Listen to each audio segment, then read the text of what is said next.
If you're watching this and you feel tired right now, not just sleepy, but deeply tired, stay with us. Because what we're going to say today might completely change how you understand your exhaustion. Not your schedule, not your sleep, your identity. And at the end of this episode, we're going to ask you one question, just one.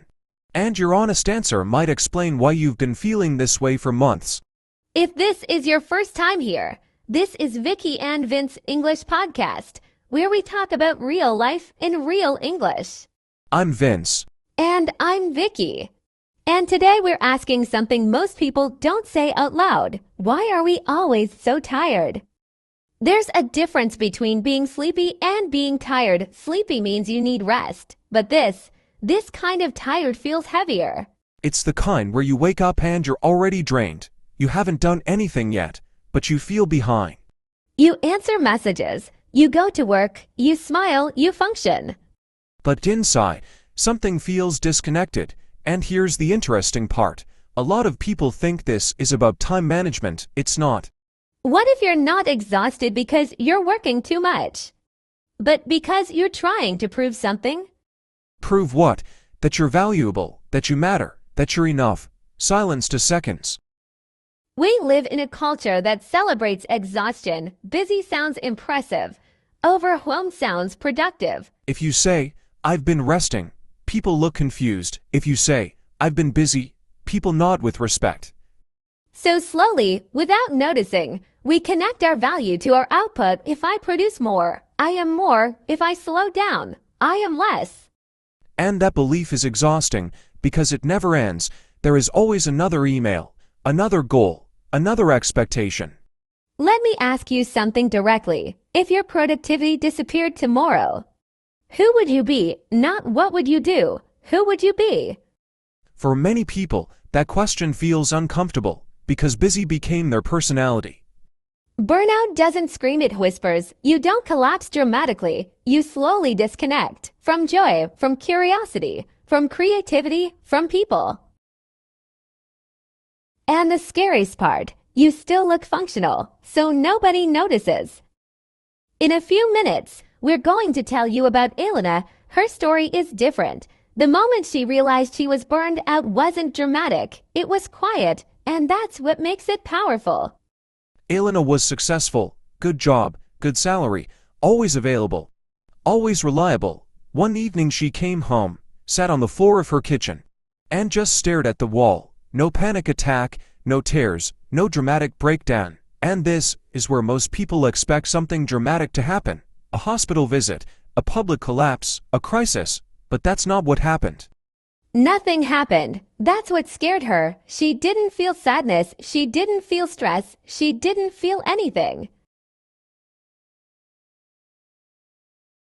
Ask yourself honestly, am I tired because I'm working hard? Or because I'm afraid to stop? Write your answer in the comments. We read them, and you might be surprised how many people feel the same way. If this episode feels uncomfortable, that's awareness. Growth feels uncomfortable. Awareness feels uncomfortable. But staying unconscious is more dangerous.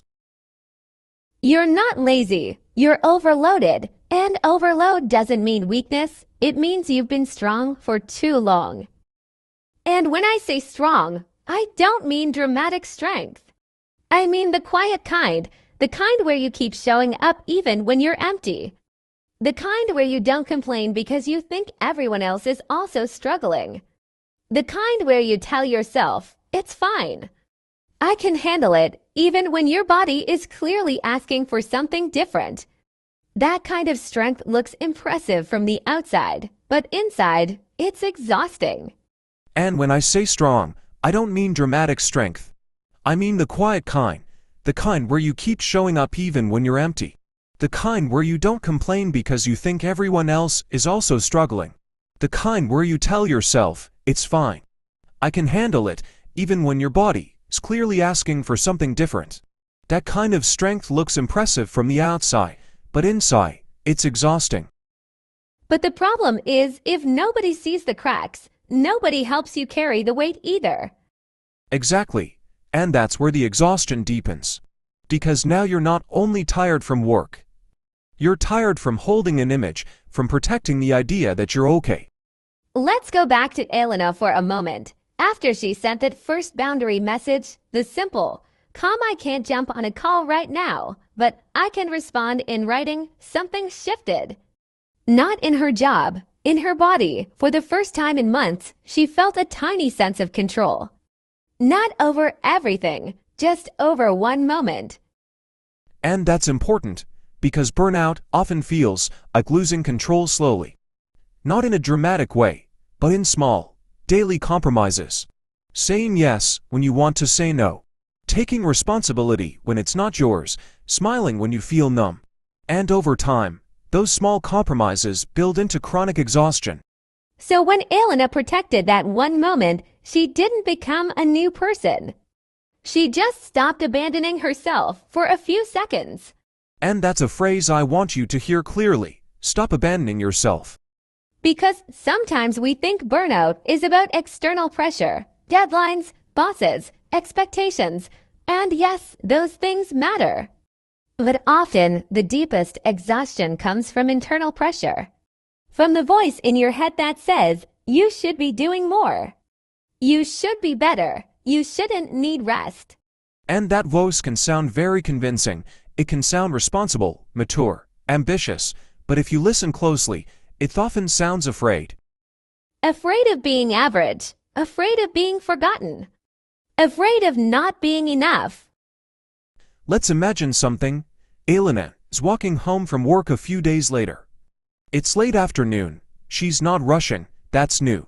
And as she's walking, she notices something strange. She doesn't know what she wants anymore. Not in a dramatic, "I need to change my life" way, but in a quiet way. She realizes she's been reacting for so long that she stopped choosing. And that's another layer of tiredness, decision fatigue. When your life becomes a series of reactions, you stop feeling intentional. You stop feeling like the author of your own story. So she calls Maya again. I don't know what I enjoy anymore. I used to read, I used to draw. Now if I sit still, I feel anxious. But what if I stop running and I realize I'm not even on the right path? Then at least you'll know. And knowing is better than pretending. That line matters. Knowing is better than pretending. Because pretending costs energy. A lot of it, when you pretend you're fine. When you pretend you're not overwhelmed. When you pretend you love the pace, the performance is exhausting. Here's another truth that's uncomfortable. Some people stay tired because tiredness protects them from change. If you're constantly exhausted, you don't have energy to question your life. And if you don't question your life, you don't have to make difficult decisions. That's heavy, but it's real. Because clarity demands action, and action is scary. Let's slow this down for a moment. I want you to imagine your life if you weren't constantly tired, not perfect, just not constantly drained. What would change? Would you have more patience, more curiosity, more presence? Would you talk differently? Would you move differently? Would you make different choices? And here's the harder question: if you weren't tired, would you still choose the same life? That's the part people avoid because sometimes exhaustion is the only thing keeping a life together. If you're too tired to think, you're also too tired to leave. And I don't say that to create drama, I say that because it's human. People don't change when they're comfortable, they change when they're aware. Now, here's something practical again. Burnout recovery isn't always about quitting your job or moving countries. Sometimes it starts with small honesty. Saying, "I don't have capacity for that right now," or "I need help," or even, "I don't know," and that last one is powerful. I don't know, because admitting you don't know what you want or what you need is more honest than pretending you're fine. So we're going to do something simple. I want you to complete this sentence in your head. I'm tired of. Don't overthink it. Just notice what comes up first. I'm tired of trying to impress people. I'm tired of pretending I'm okay. I'm tired of feeling behind. I'm tired of proving myself. Now, remember Elena, a few weeks later, she didn't quit her job. She didn't make a dramatic announcement, but she started making choices that felt aligned. She stopped answering emails after a certain hour. She scheduled time with no productivity attached to it. And at first, it felt uncomfortable, almost wrong. Because rest without earning it feels illegal when you've been conditioned to hustle. But slowly, her energy shifted, not magically, not instantly, gradually. She started noticing small moments of interest again. Small sparks of curiosity. And that's how you know you're reconnecting. So if you're listening and thinking, okay, but what do I actually do? Here's the honest answer. You start small. You protect 1 hour, one boundary, one honest conversation. You don't fix your whole life in one weekend. That's another performance trap. And here's the question we promised, fully and clearly. What are you afraid will happen if you slow down? Are you afraid you'll lose momentum? Are you afraid people will see you differently? Or are you afraid you'll finally hear your own needs? If this episode feels uncomfortable, that's not accidental. Growth feels uncomfortable. Awareness feels uncomfortable. But staying unconscious is more dangerous. You're not lazy, you're overloaded, and overload doesn't mean weakness, it means you've been strong for too long. If you know someone who always says, I'm tired, send them this episode, not because they're weak. Because they might be carrying more than they admit. And if this conversation resonated with you, like this video, subscribe to Vicky and Vince English podcast, and share it. It tells the algorithm this matters, and it tells us you want more conversations like this. This is Vince. And this is Vicky from Vicky and Vince English podcast. Speak bravely and don't let fear decide for you. And in our next episode, we're going to talk about something that confuses a lot of English learners in America. Why Americans interrupt you. And what it actually means, because sometimes it's not rudeness.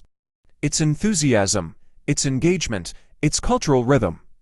And if you've ever felt small or embarrassed because someone cut you off mid-sentence, you need to hear this. Make sure you're subscribed so you don't miss it. We'll see you in the next conversation, and remember, your voice belongs in the room.